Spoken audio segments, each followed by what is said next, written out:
I'm going to start this video by doing a slight introduction, and I'm going to introduce you to something that has existed since I started going to conventions. It's called the Anti-Harassment Clause. You will see the Anti-Harassment Clause inside of every single program, of every single convention booklet known to man. If you get a programming book, you will open it up and you will see the fine print at the front of the page as well as hints. I could show you it. Unfortunately, that would mean me editing a lot more, and I don't have a program on hand at the moment, but I could bring out a bunch of programs from conventions that I've attended, which include Mile High Con, StarFest, NDK, Colorado Anime Fest, Anime Land Wasabi. We all had a anti-harassment clause written into the text, and I'm going to give you a reason why. Alright. Harken to the days of the 1970s and some of the earlier conventions. Some of them were run by people like Anne McCaffrey and many others, where you actually have to see a bunch of these anti-harassment clauses that were non-existent. Some people just sort of just showed up, and of course, at that time, seeing a female of the opposite sex walking around a convention generally was not always seen. Most of the conventions were run by men, and not very often run by women. So, oftentimes, there were what was considered the boys-only club. And this is where the boys-only club kind of comes from, is the sci-fi community. It didn't start to change until 1977 when a thing that I'm wearing called Star Wars came out. And then things started to change, but very drastically and very slowly. One of which was the actual kicking of Isaac Asimov off the board of directors of certain conventions. Isaac Asimov was kicked out of several conventions, including some in LA, Colorado, New York, I have to remember half of these, Pennsylvania, and Florida. Following behind was the banning of his son David a couple years later. Then came the ban hammer on top of Walter Breen, which is the husband of Marion Zimmer Bradley, Marion herself getting banned for protesting, and the screaming, yelling, and complaining of another individual. And to this day, nobody knew what exactly happened. So, it didn't exactly pan out in the whole scheme of things. In 1980, in the 1980s, it started, there was a whole demographic changing of the guard. Younger crowds were starting to show up to conventions, and I started showing up. I was between the ages of 7 and 8, and my dad would take me to conventions like Mile High Con, StarFest, which comped in StarCon, and a couple others. But I didn't actually see a lot of the drama that started showing up until years later, into the 2000s, where I got to see the tail end of what is known as the Walter Breen effect. Now, Walter Breen was brought up on charges for indecent exposure to a child. I believe that was the charge. At that time, Marion was forced to actually divorce him and face her own justice issues. She was also sued by her daughter and son for not protecting them from their stepfather. So, as everything seemed to change, so did the demographic, and so did the policies that we now know today. Now, because of Isaac's actions, which were done in the 70s, yes, he has had a history of groping young women. Yes, he was a sleazy old man. Yes, he was a jerk. Yes, a lot of people have different conflicting stories about him, where they've met him after he got called out, after he called himself out. In 1998, David Asimov was brought to court over being in possession of videos of child porn. After he was found guilty and was sentenced, a lot of the sci-fi communities actually got called out. This also led to Walter Breen and Miriam's children coming forward. The problem is this anti-harassment sentiment started to leak into the communities, and that's when the anti-harassment clauses started showing up in programming books. Now, many of the conventions have had these complaints launched against them. StarFest, being no example, actually had done proactively to change all this. Same with many conventions in that time frame. Between 1990 to 2010, you can see a huge demographic change. Nan Desu Kan, which is an anime convention here in Colorado, a Japanese animation convention, by the way, that actually is very proactive and very nice, actually did the same thing. They have an anti-harassment clause at the front of their programs that is very nice. Later on, I will actually do videos showing you the different anti-harassment clauses of different programming guides, and I can show you exactly what they go for and why they exist. Many of the reasons why is we have people in our conventions that automatically have their brains somewhere else. And some of them, I swear, do not need to be at the convention at all. One of the things that I've always noticed with fandoms is the demographic change over a 10-year period can change the way the harassment clause is perceived. Many people think it's overdone. Many people think it's draconian in nature. I will tell you, many of them exist for good reasons. My anti-harassment clause that I enjoy is the one from Nan Desu Kan, which actually put somebody in their place and has kept them in their place for the last 10 years. Thank you, directors from NDK for that one. You guys did a great job. But there are also other anti-harassment clauses that show up in different conventions, and many of them use the same model of reasoning. Now, you'll have to excuse me, I am in a little bit of pain because of other issues, and sitting up is pretty much keeping me from crying in a corner. So, I am going to talk about the Walter Breen effect. What is the Walter Breen effect? This is something I brought up, and this is after the lawsuit between Walter Breen and the state of California regarding CP and pedophilia. Hopefully this video will never be monetized, so thank God. So, this is a sensitive topic. If you are very sensitive to this, you may not want to go any further of this video. I do apologize. So, what happened?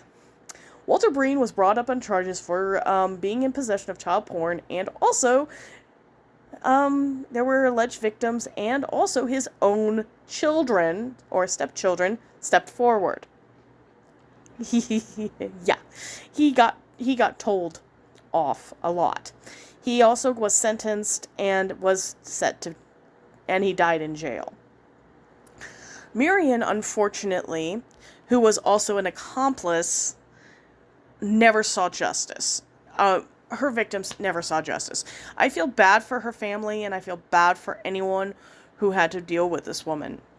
She was also subsequently banned from several conventions over the years, including Dragon Con, which at the time, their con chair was Anne McCaffrey.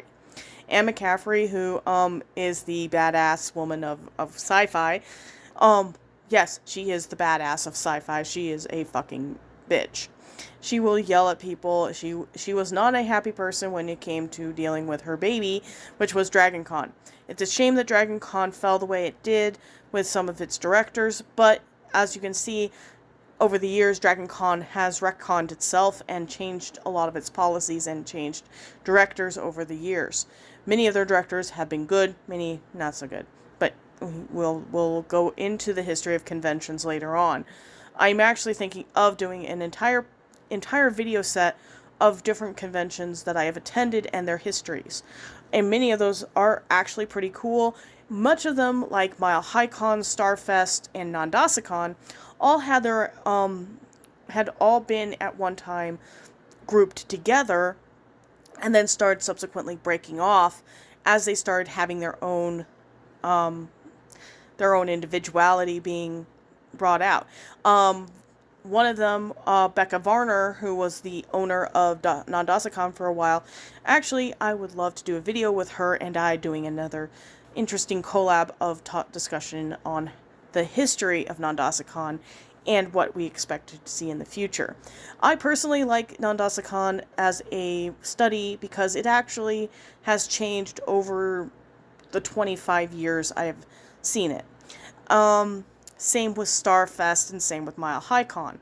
Mile High Con has branched out to several different conventions. Some of them, like WhimsyCon and others, have turned into quite a bit of a different type of monster. Many conventions, oh hi Hazel, many conventions themselves did change, and many of the anti-harassment clauses were adapted because of these trials, and of course the authors and the people involved. I'm going to go through the issues with Isaac Asimov as a study. Now, Isaac Asimov is a sleazy old man. I love iRobot. I love the Foundation series. Him as a person, he sucks. His work of art and his talent as a writer is amazing. Would I trust the man in a corner? Probably not. Would I trust his son? Oh hell no. David can go rot in jail for all I care. But when it comes down to the fact that Isaac actually criticized himself on many occasions, actually won me over to the point of saying, well, he also pointed out he's a human idiot. I still don't like the man, but I still read his work, not because I'm promoting him. It's because it's his work, and it is also the fact that he is... And I'm also going to say this on some occasions, Stephen King has the same issue. Many people love him. His personality can suck. But he also has a personality on Twitter that actually is pretty damn funny. So, yeah. Many people complained about many of the people that you see at conventions, and many people have raised complaints and concerns.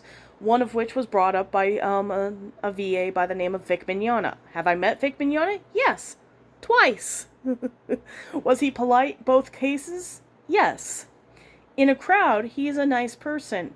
Personally, if he was in a solitary corner, I don't want to deal with him.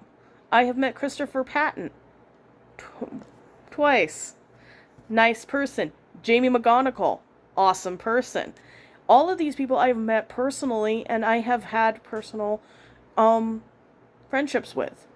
Mostly because I'm friends with Jan Scott Fraser. These people have meant a lot to me because they've given me the ability to give my opinions and be myself around them. I am thankful for Christopher Patton. He's awesome. I am thankful to Jamie McGonigal. He was the first person that actually treated me like a actual person and not just somebody there for an autograph. He gave me hugs, and I loved and appreciate him and his husband. And I love their kid. Every single video, every single photograph I get sent, I absolutely adore his son to all hell and back, and I hope they come to Colorado eventually. But when it comes to the harassment clauses in conventions, these are the few things that you will find that are still there, that are reminiscent of the 1970s into the 1980s.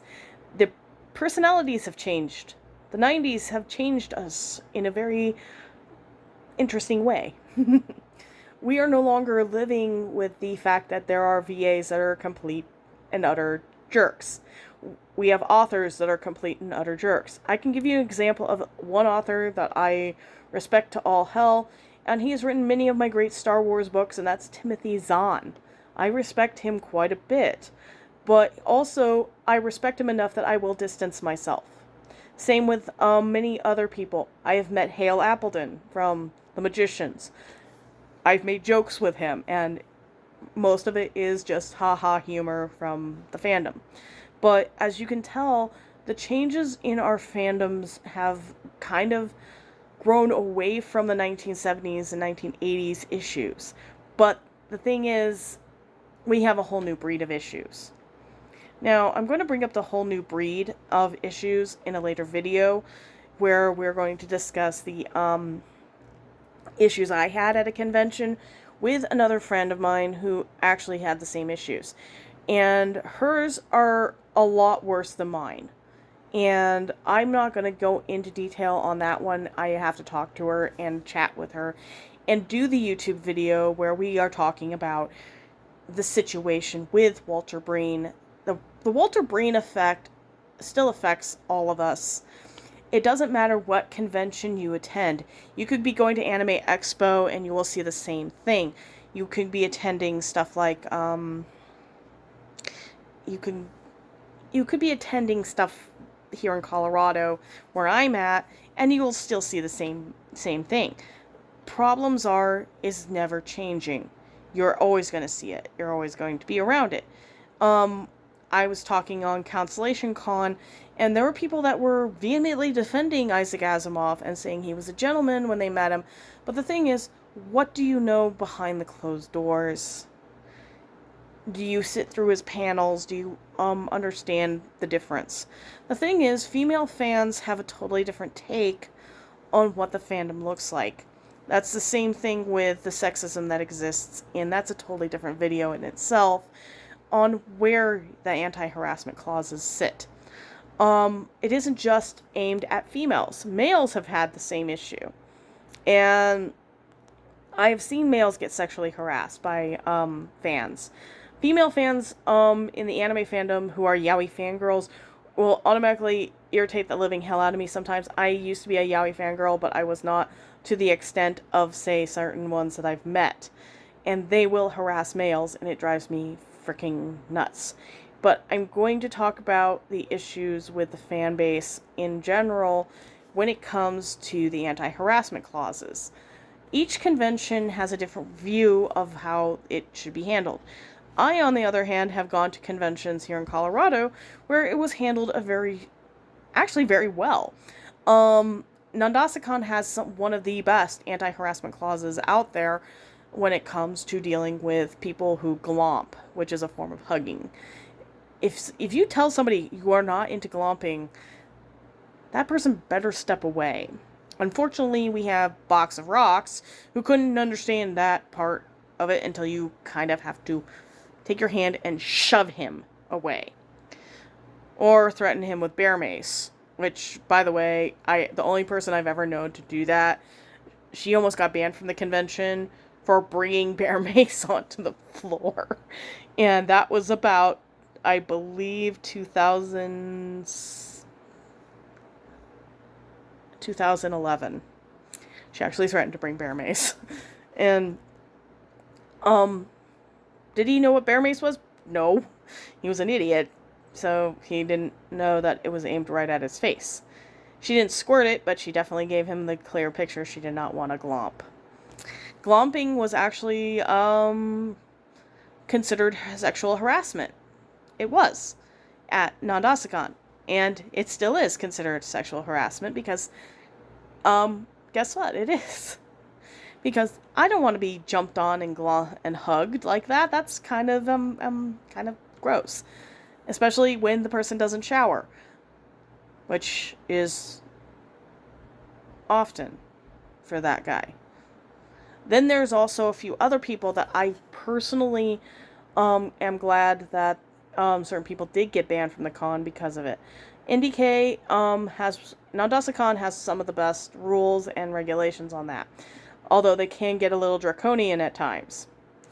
StarFest, same thing. They actually did work with a girl who was being sexually harassed by a drunk idiot, who tried to apologize in the most drunkest way possible. And he got kicked. He is banned from that con. Let's see, who else? What other cons do the same thing? Mile High Con is great. Colorado Anime Fest, which I am going to say I'm going to be kind of biased here. Thank you, Jenny. You're awesome. You're great. I am glad you and my friend Greg came up with this. I don't even think it was just a group effort. You guys did great.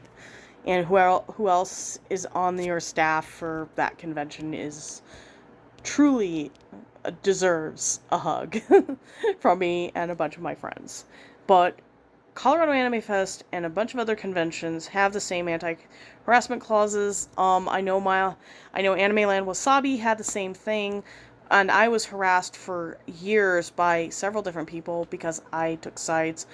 And honestly, Jenny McManus, and many others who came to my assistance, I thank them every single damn day I see them at a convention because they were there. Jamie McGonigal, again, thank you. But the thing is, these anti-harassment clauses have a history, and they go back at least from here all the way from 1970s to now. Now that you know the history, now you know what's going on, let's go into the meat of the Walter Breen effect.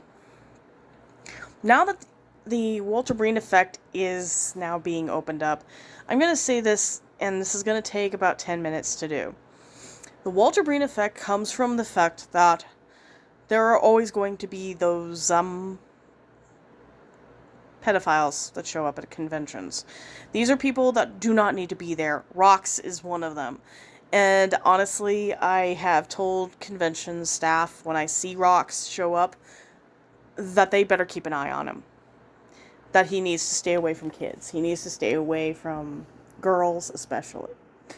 But again, I am only able to do so much, and most of the time, the Walter Breen effect actually is based on who these people know. I got banned from a group a while back for actually saying, hey, this guy is, and then of course, there was always Rox's defenders. Oh, he's changed. He's not like that anymore. You should be more tolerant. And I mean, honestly, I've been whined at by many of his friends that I was actually out of line, I did something wrong, and that whole bullshit. This is a history of issues that show up no matter what convention you go to. You will always end up with that one person called the missing step. Everybody knows that there's a problem with this person, but they won't make a step to go fix the problem. They just expect everybody to skip that step. It's like, you're walking up a staircase to a porch, and you notice that there is a missing step, and you just hop over and you just dismiss it, but each person keeps saying, oh, I need to replace that step, and they never replace it. That's basically what the missing step is. Basically, they never want to fix the problem and kick the person out. And that is what the missing step is, and that's the Walter Breen effect, because at the first, nobody wanted to fix the problem with Walter Breen, David Asimov, and Isaac. They never wanted to fix it. They just wanted to ignore it and pretend it never happened. Half the time, it caused more victims. It caused more problems. Then people like Anne McCaffrey or con directors decided to say, okay, we're going to call this. We're going to do this privately and make sure this doesn't get put in the news, because many times the convention does not want to lose what support from public that they get, because many of the conventions are non-profit. They could lose money and donations to whatever literacy program or whatever program they're going for, and they don't want to do it. So Walter and Miriam were called to a back room, and they were told they had to leave. And that was in an LA convention, and they were told they had to go. And that was after many complaints against Walter and Miriam. Same thing at World Sci-Fi Con with Isaac. Same thing with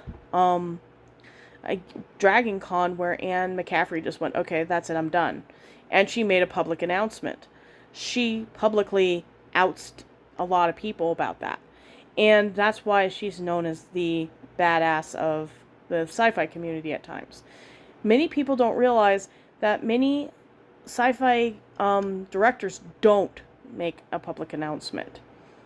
People, I understand why nobody would make a public announcement to publicly humiliate Rox, because he'll probably think that he got what he wanted, popularity.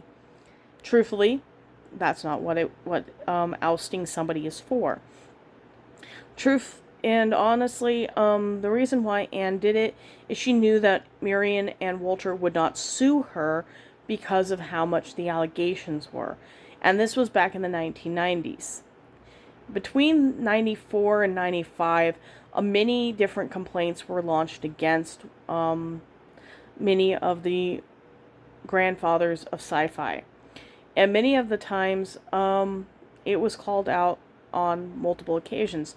Mercedes Lackey had to actually get con security involved when she was being stalked by a lady's deranged husband, whom she helped get out of a domestic dispute. The problems arise when you actually have to realize that reality comes creeping into conventions all the damn time. Much of it is through the police, many of it is through different actions done against somebody else. Sci-fi community is no different than maybe what you would see in, say, a HOA situation. Many times you will have neighbors that do not get along, and many times you have to find a way to coexist. Unfortunately, in the sci-fi community, this is known, again, in the Walter Breen effect as being a sort of fallout. The fallout in the anime and sci-fi communities have always been about the popularity crowd. What's popular and what is defended. If you are defending somebody who is a pedophile, you are going to always lose. And their dirty laundry and your dirty laundry gets rained out. My dirty laundry got rained out when I threw out a known popular person in my community, and someone brought up the fact that I watch Pico to Chico, or Boku no Pico. I watched it multiple times just to figure out what the frick it was about, and found out that was kind of gross, and I never watched it again. In fact, I never will watch those things again. I have better sense, and I have better material. And trust me, I don't want to go there again. Honestly, when you come and call out somebody for their popularity content, the context of which you are calling out gets brought up, and your dirty laundry gets brought up. This is why many sci-fi fans do not call out an author for their transgressions. This is what happened with Walter Breen. This is what happened with Isaac Asimov and many others. Their dirty laundry was rained out for everybody to see. Luckily, when Isaac got called out, he literally just decided to write an entire letter showing that, yes, he knew and was remorseful of the effects that he had on others. And while many people scrutinize over it, and if you find it on Wikipedia, good luck, and read it through a couple of times like I did, and you will find that there are many things he has said that I don't agree with, and many things that he has said that I do agree with. But the problem with the sci-fi community in general is the fact that there is a lack of empathy toward someone who is a rape victim. There is a lack of empathy toward the female fans because it is the boys-only club, and it always has been that way. And honestly, I'm not going to be mean about it. It's kind of like the issue with Sucher and Sons Star Wars store. If I were to walk in and I just wear a pinnacle, or I am just not interested in his conversation, I will just buy my shit and go. Or just tell him, I can find better stuff on Amazon, bye. Because I'm sure that half of his stuff probably is not worth it. But when it comes down to the boys only club, generally there is no empathy and no sympathy. Most of the guys that are still part of this community do try to show empathy. They try to be as LGBTQAI plus friendly as they can. The problem is again, you have the side effects of what happened in the 1970s, 1980s, and 1990s creeping in and kind of causing the issue. This is why we have the anti-harassment clauses in con books. This is why we have a lot of the drama that we have in these communities, because there is no way of actually getting rid of it, because you're stuck with it no matter what you do. So when you actually sit down and talk to me about it, it isn't as if I am putting on a blinder and say, oh, I actually am aware of Isaac Asimov's dirty laundry. I am totally aware of Orson Scott Card's dirty laundry. I am totally aware of what happened to Marion Zimmer Bradley and Walter Breen. I am totally aware of everything about that because it is in my community. And knowing that Marion is persona non grata, knowing that all the other fandoms in this country, in the United States, are a completely far cry from what they were in the start of the conventions and the start of the discussions. And honestly, the convention started out as educated adults talking about what they saw in literature. The problems arise still. And it's been 30 minutes about talking about how these things are and how my introduction goes. But again, I can talk about different science fiction things in the future, and I will post videos on that if people want me to. Again, press the like and dislike. This is not as if I'm going to get monetized anytime soon.